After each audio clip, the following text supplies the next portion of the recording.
Thank you so much, and it is a great honour and a privilege. And this program's been in the workings for a long time with the City of Vincent, and it's our big passion. So we're so excited to bring this to you. So this event is going to be punctuated with 4 hot off the press little videos that we did, and there's the wonderful film cameraman who put these amazing videos together. So we're going to punctuate today with those talks. We've got some amazing speakers, but I'm really setting the scene, so I'm going to fire off with the first bit, and that's the beautiful designs for the apartments that are in the process of being built at my property right now. And the architect, the building designer who has created this amazing vision, Matt, he'll be talking with you today.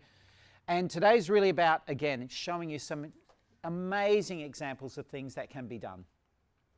Okay, we've done that, and that's a little bit of an idea of what we're going to be going through today. Lots of stuff.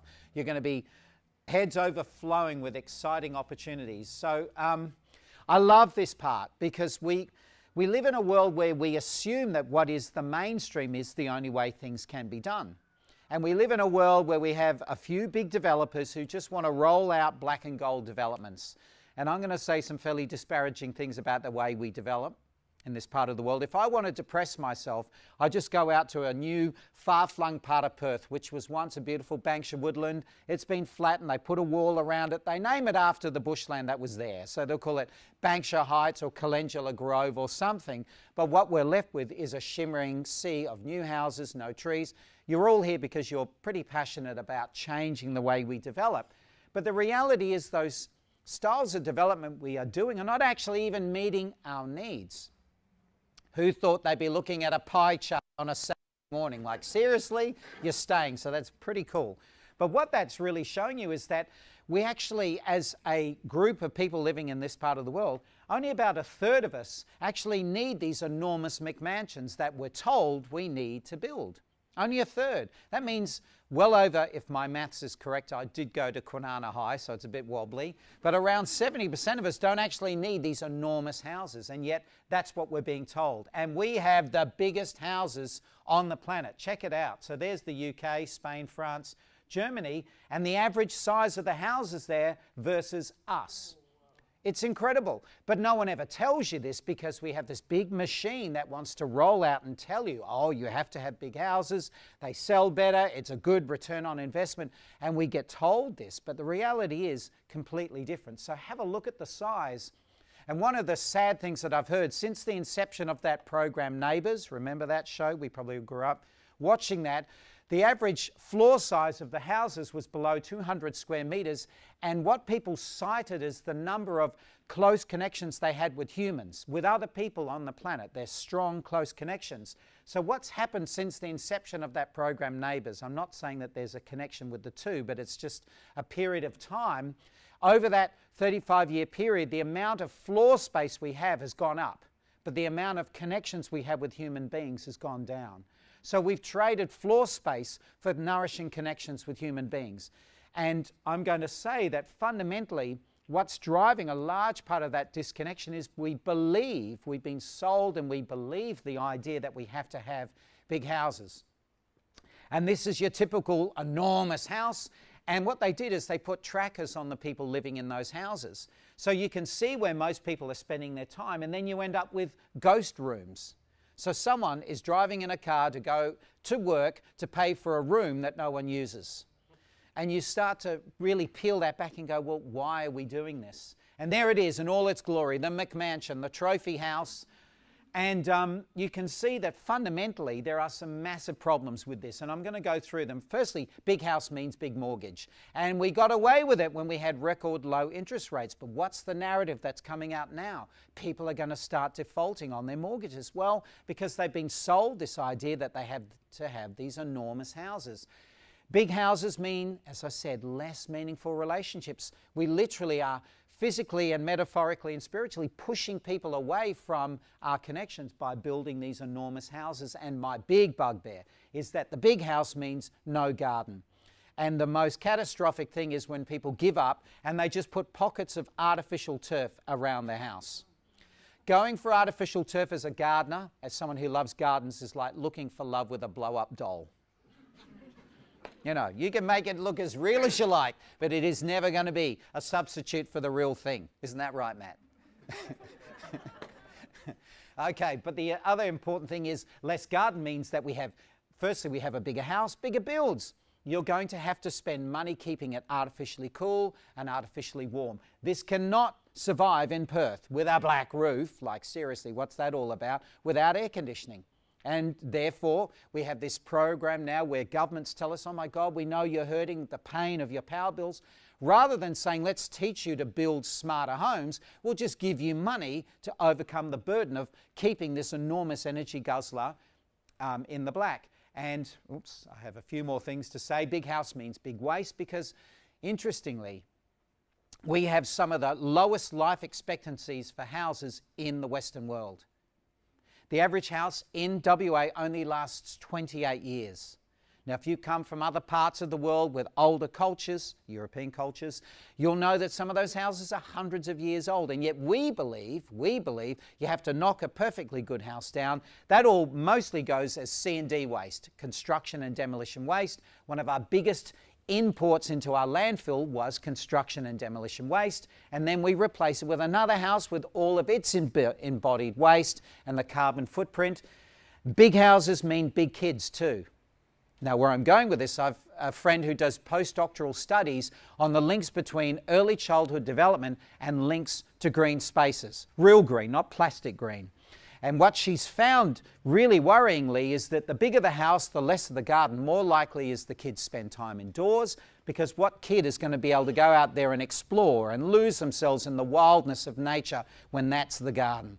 So we end up with kids that are bigger, larger, more obesity, and that links to things like early childhood development, cognitive function, all of those different things. So we are compromising the very future of our children by building these enormous houses and denying them access to green spaces. It's very, very powerful. And the other thing, of course, is big houses mean less trees. And that links into the heat island effect. Has everyone heard of the heat island effect? You're an educated suite of people. You know this stuff. So why would we build houses with black roofs surrounded with artificial turf when we know our climate is going to get hotter and drier? It just makes no sense. And that just puts into perspective the size of the typical garage that we are being told we need to build for our houses. Again, a massive thing. And this is what we often end up with. This style of development. You could not live in that place without the air conditioner whirring away. So somewhere, coal is being burned, heating up the planet to keep dumb houses cool. And that is not sustainability. That is running at breakneck speed in the opposite direction from sustainability and resilience. Okay, so video number 1. Are you ready, you handsome men? Okay, so as I said, we've got 4 fantastic videos which are really introducing the new policy that the City of Vincent has progressed. Now, to put this into perspective, there's 2 very funky terms you're going to hear about: ESD, environmentally sustainable development, and life cycle analysis. So the City of Vincent is one of the first councils to enshrine as a new policy when mum and dad developers like yourself want to come and redevelop, they will now have to do an environmentally sustainable development and life cycle analysis assessment. And these videos are really trying to show you that far from being just bureaucratic red tape, this is actually going to open the door for you to do some really cool and exciting developments. So the 4 videos, as I said, we'll punctuate them through this talk for you today, are really about showcasing the exciting things that can occur.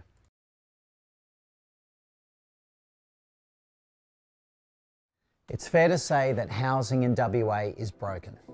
Now that's a big statement, I know, but you only have to have a look around and the evidence is everywhere. We either clear bushland to put up a new suburb, complete with a treeless sea of shimmering roofs, or closer to home in Vincent, we see the precious green heart of our city chipped away. Houses, gardens, trees, and precious memories all lost as we make way for infill. There has to be a better way. Throw in the fact that all this typical infill is making our suburbs hotter, destroying community, fostering isolation, disconnection and loneliness, and you can see that we need a serious rethink about how we build in Vincent moving forward. Now, I'm not saying we don't develop, far from it. I mean, there's a growing demand to build within the City of Vincent. But what we can do is rethink our methods and priorities to get the best outcome for the landholder, the community, and for the environment. Fortunately, the City of Vincent, as one of WA's most progressive local governments, is developing a suite of targets aimed to give us the fabled win-win. And this is backed up by some of the most innovative, funky and highly sought after new homes, apartment buildings and medium density developments in Perth of late. Houses that meet the demands of a growing population with smart, sophisticated, connected and green developments, blending form and function to get a much better outcome for all.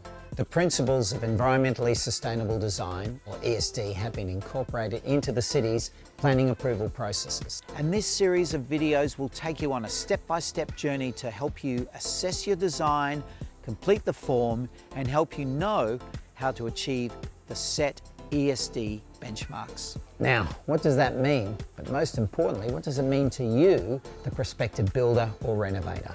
Whilst it might feel like a bundle of red tape, this ESD assessment actually helps you unlock the door to a smarter, healthier, more comfortable and energy efficient home. We'll talk more about why this matters and the value placed on these homes as we take you on this short journey. A journey towards better and more sustainable housing in Vincent, inspiring and empowering you to design and create a better build. In the City of Vincent, we've got a diversity of homes. We've got beautiful old character homes. We've got modern homes being built. We have extensions. All homes have the opportunity to consider small or big actions to make their home more sustainable. So the City of Vincent is really embarking on sustainable design principles, and we're here to help with those decisions that you can make around your home to make it a more comfortable place to live as our climate becomes warmer, our winters have more storms. These are the sorts of things that we do need to consider, which will help us as a community continue to be more sustainable and be prepared for the climate future. All the information you need on developing differently and creating your own inspired infill is on the City of Vincent website.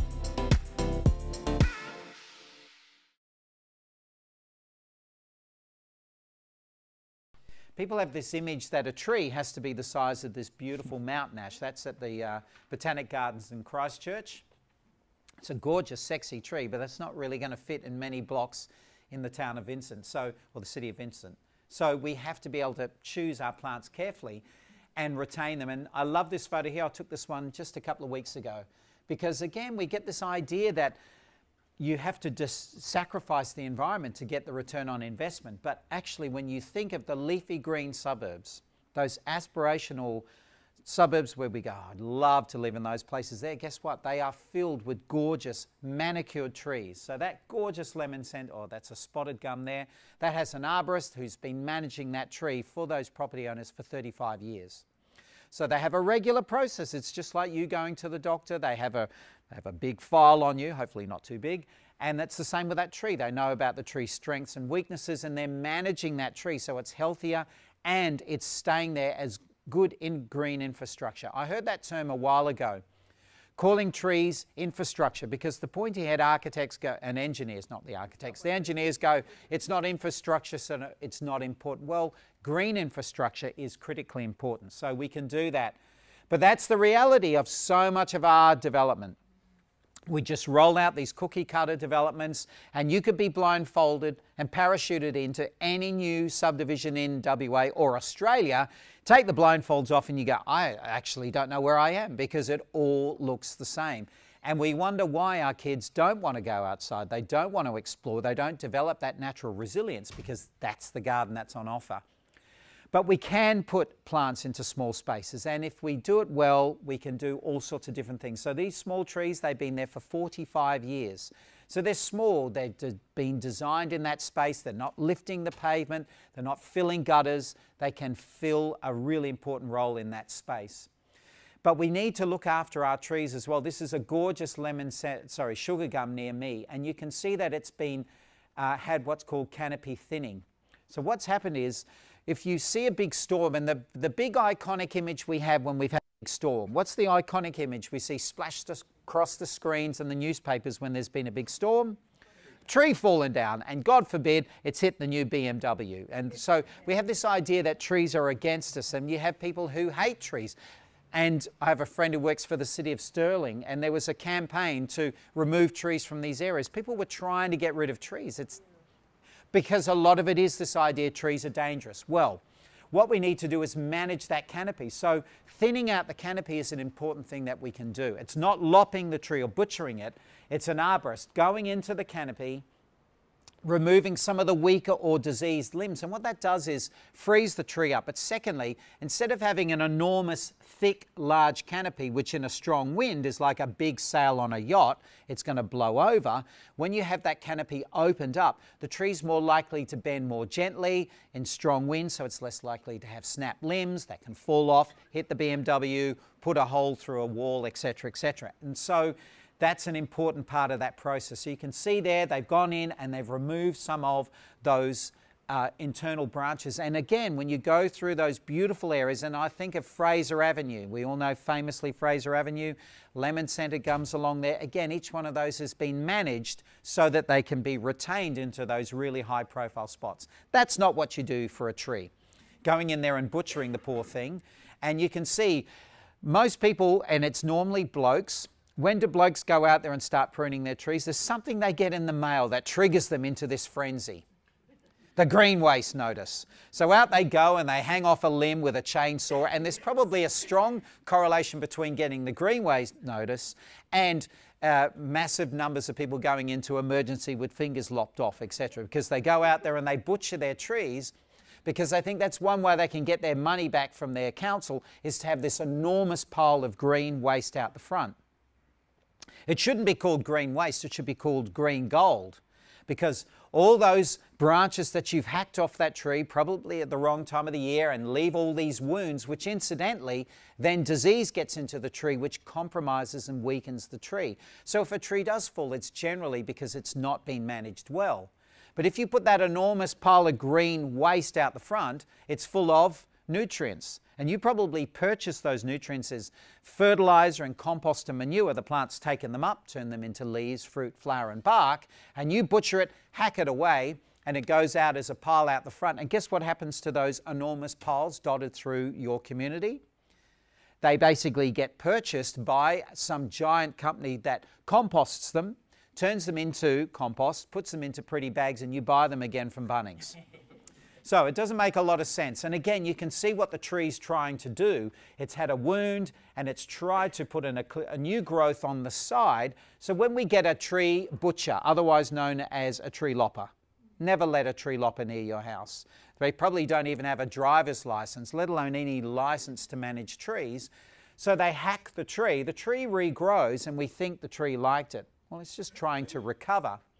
But what it now has, it has its growth at the side of the trunk. So it's now on the side, strong wind, again it can snap, break. You've basically built an internal deformity in that tree. So that's why they often struggle once they've been butchered that way.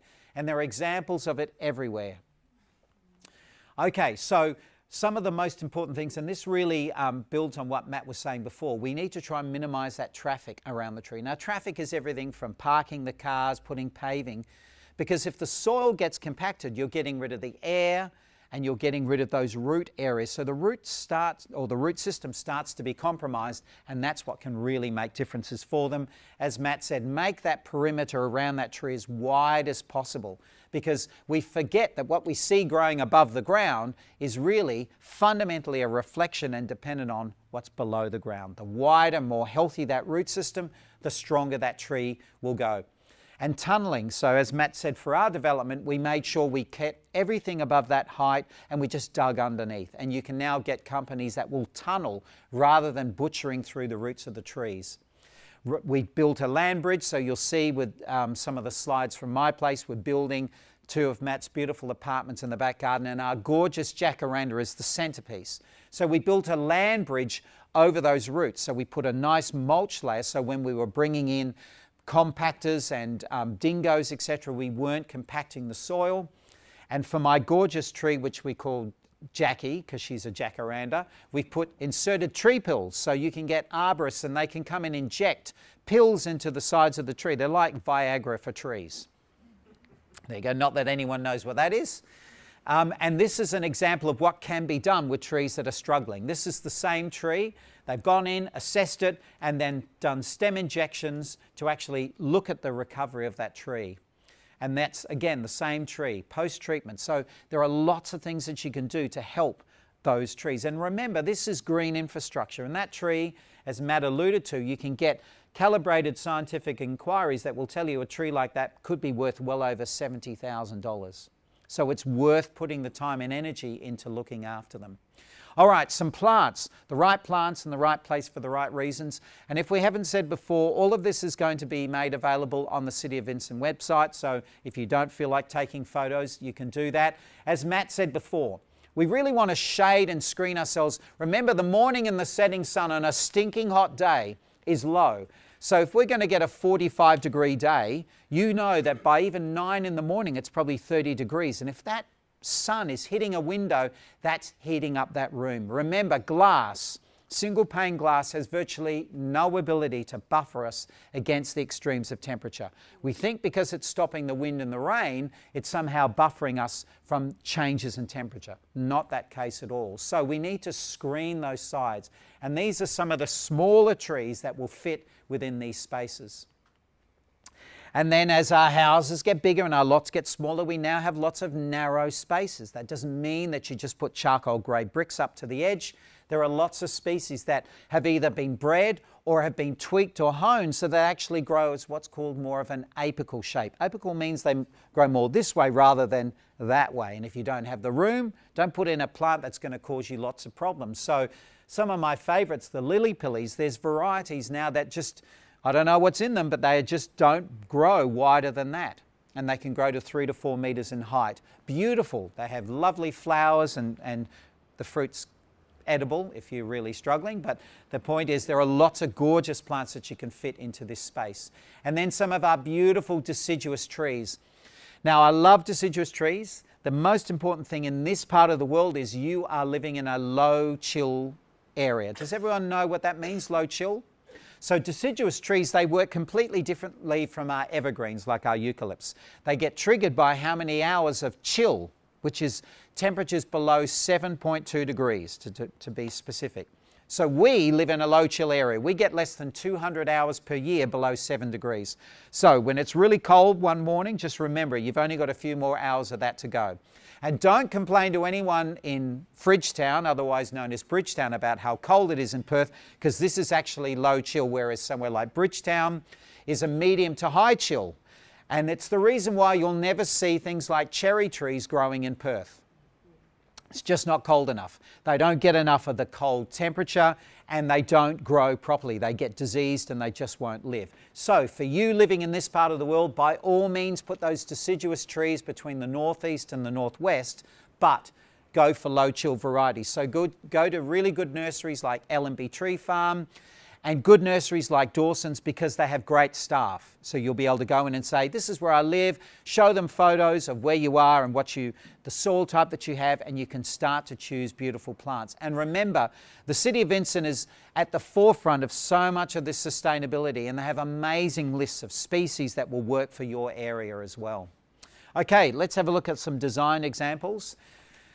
Okay, so this is the beautiful apartments that are being built at my place. I really wish the roof was on. But it's not on yet, so we're getting lots of wet patches in our houses. But these are Matt's gorgeous designs. And if anyone has followed my journey with my place, we had the Hammy Hill Sustainable Home, which we retrofitted from a 1950s cottage, which had all the energy efficiency of a tent. So we changed that from a 1.5-star home to an 8-star home by lots of retrofits. And then we had this beautiful back garden, which was 800 square metres. And the zoning changed for me. So as Melinda said, when the zoning changes, that can make big differences. So for me in the city of Coburn, the zoning changed from R20, which is 20 residences per hectare, to R30/40, which is essentially almost doubling the number of houses that we can have. So I desperately wanted to show how we could do infill in a way where we didn't sacrifice the the families and the homes to just build something that I've already pilloried already. How can we use that as an opportunity to build community, to build something nourishing and protect and enhance what we love about our place, which is the gardens, etc. But this is what we see all the time. That dreaded excavator out there smashing the hell out of it. And you think about how much is lost. We have some of the most amazing structural timbers on the planet. Jarrah, world class, just top of its game, and yet we allow these things to just smash it up, and if we're lucky, it gets sold as firewood. It's insane. And so much of that is just destroyed to be replaced by that. But we can, and then that's what we get in its place. No, You know, and we talked about the isolation and what is one of the great scourges of humanity. Well, what's this saying about these poor people living here surrounded by artificial turf? The only thing missing is a moat, really. It just seems like the world is against them. The roller shutters. So there is no connectivity. There's no opportunity to create those nourishing spaces that we need to survive as human beings. And again, we roll this out on a bigger scale. Which suburb do you want to be in? And we've all seen on the news the heat waves that are inflicting parts of the world, and we're no different. We are being hit by climate change faster than almost anywhere else on the planet. We're the fastest drying part of the world's driest continent here. If you grew up in Perth, our rainfall was all that fed our dams for the water that we drink. Now it's less than 7% of the water that comes from your taps is rainwater. The reason why we haven't run out of water is we're rich, and we come at a time in human history where we can afford massive desalination plants and groundwater extraction. That's why you haven't heard about the fact we're running out of water, but we are, simply because our climate, and it's hard to really illustrate that when it's pouring with rain out. I get it. I won't point that way. No, don't look out there. But have a look at these new subdivisions. So this suburb with no trees will be anywhere from 5 to maybe 12 degrees hotter. So if it's going to be 45 degrees, which suburb do you want to be living in? And which suburb is going to demand more power consumption? Okay, so that's a little bit about the start of our place. That's our front garden. And I'm going to get Matt to talk about it very soon. So this is what we had. We had the existing home, a granny flat, and what we wanted to do was build 2 new apartments to build a community in that space. And that's where Matt comes in. Excellent. So yeah, that is what Chris had. Actually, you bought your house like this, didn't you? So yeah, existing house, 35 square metre granny flat, old asbestos garage from the 50s, and beautiful big jacaranda tree. So that was what Chris bought. And there's a few ways you could develop that. This is one that we probably all understand very well, is the good old battle axe. Driveway down the side, clear the rear block and put a second dwelling at the back. Option 2, clear the block completely and put in four dwellings, because it's R40 on 800 square metres. And each one, of course, we've sacrificed all of our garden and everything that's wonderful about the place. Lots of space given to the cars there. Option 3 is a much better scenario where you're potentially keeping the tree. This is an idea that Chris didn't do, but potentially could have, is sort of absolutely maximise the number of dwellings on that site. So that's doing something new, but still, say, keeping the tree. And we would have sacrificed the house, so the house outside the house would go on that one. But option 4, guess which one we went with? Ta-da! Yeah, so it's interesting, isn't it? Because just a quick glance at that, and you see how underdeveloped that looks. Really, I mean, there's not actually much new building footprint on that site. The wonderful tree, of course, is kept. And what Melinda said before is this is not green. What's a green title? Is it called? It's built strata. Built strata, because there's no road to the rear dwellings. The parking is actually out the front, which is you're allowed to do that. It's something that it's probably a little bit rarer in town planning, but it's in policy, isn't it, Mel? You can do it. It's not that radical. It's just not tried that often. And then what we've done to overcome titles is we've got this shared piece of shared titles, so that, shock horror, you actually walk 20 metres to your house rather than drive to your front door and just give all the land to parking. And that's the mind change. And we do have a bit of a giggle at it, the idea of walking maybe with an umbrella in the rain, but really it's embedded in our subconscious that we must get to inside our house in a car. It's just these things are cultural, they become very powerful. It's a bit like our suburban sprawl. You actually don't think, they seem crazy, but we still do it. So it's just a little interesting point there. And I'm not a builder or an architect. People talk to me about, how amazing was it to build? And I said, I have 10 thumbs, so I write the checks. So I come from a very different perspective. So the two things that have really amazed me is people think that we've done something illegal. They almost sidle up and they whisper, so how did you do this? And I said, this is totally approved. There's nothing that we've done illegal. So it's really about, we're the most compliant race on the planet too, apparently, which is odd because we're a bunch of convicts. But, yeah. Or maybe it's not odd. But this idea of decoupling is really important. And then having the courage, if you like, and that was Matt saying, I really think you could build small. And again, knowing the stats that 70% of people don't want an enormous house. So you can have the confidence of knowing that building small apartments decoupled from a driveway, people will want it, particularly when you sell the concept of actually being able to walk into a beautiful space. And we've had two responses to the way we do this. One is they come in and one lady burst into tears, and it wasn't because Matt said something rude. She just came into a space where there was a gorgeous tree and you could see this garden. Another person said, I would never invest in this. There are too many leaves, there are too many, and they're the people that want artificial turf and plastic trees, and that's fine if you want that kind of thing. Getting a little bit closer, as Matt was saying before, we needed to protect this gorgeous jacaranda. So we made sure that the trench went down the side. So Matt talked about that before. That's the combined services trench. That's water and power and sewage. And then basically we made sure that we made that footprint so that we could protect that gorgeous tree, because there's no point having it there as the centerpiece if it's dying. And an arborist friend of mine is coming next week, and we're going to look at the tree, do some pathology to see if there's any virulent things in the soil that are compromising the tree, and do any stem injections to protect it. And there's Matt's beautiful design. So there's the beautiful jacaranda in the foreground, and there's the beautiful apartments that are being built, and that's just the edge of the granny flat that we have existing on the property. Then all of this becomes the common area. So as I said, we've had lots of home opens and tours through, and there's our beautiful jacaranda, which incidentally had been butchered by a tree lopper about 20 years ago, long before we had tenure. And you can see they just hacked all the branches at that height. So the plant regrows, but you can see the wounds in the tree, which now means there's compromise in that tree. So in a really strong wind, it could have a branch that snaps. So it's about managing that. So this is the build. Do you want to talk a little bit about the build? And you haven't seen these slides, but... No. I suppose the things that are really a little bit unique about this as an actual building is that it is passive house standard.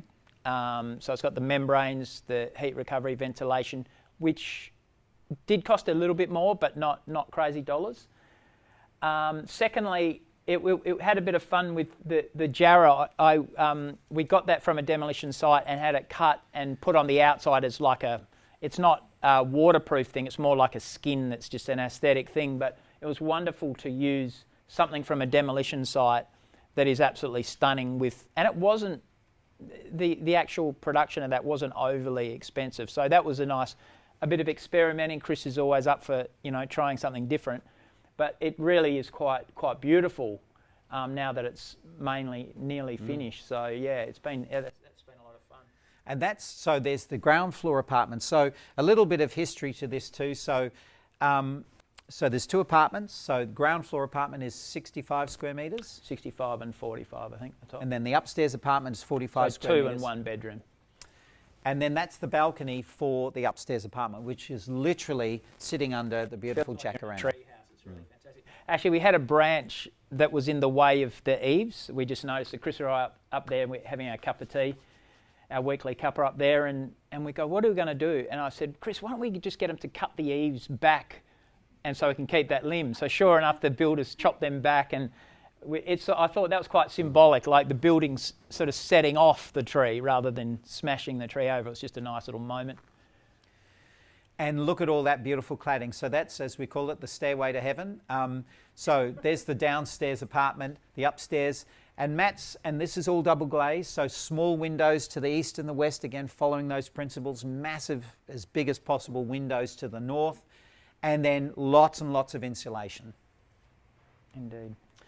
And there's those beautiful north-facing double glazed windows. We went with a local glazer, Canon, who've done beautiful work. It's really, really lovely. So you can see there's the view looking out over the trees, and there's our house behind there. So it really has this courtyard feel about it now. And there's the view from the balcony where Matt and I, wherever we can, we sit up there. And that's our office. So that was the original shed. That was an old asbestos shed. And I think, I didn't keep a photo in there, but we took the old asbestos shed, took off the asbestos, and it had the beautiful framing. And Matt's suggestion was, why don't we turn that into a space? It then became our office. I think he was plumbing for that all along. Yeah, you've got to think ahead to survive in this world.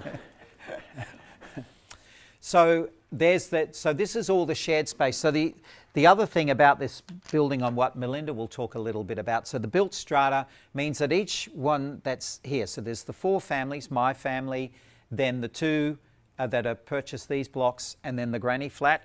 So they all have their own title, if you like, but it's built strata, which means they have their own private lot, and then we share the common area, which is the jacaranda, some of the veggie gardens, and some of those other parts.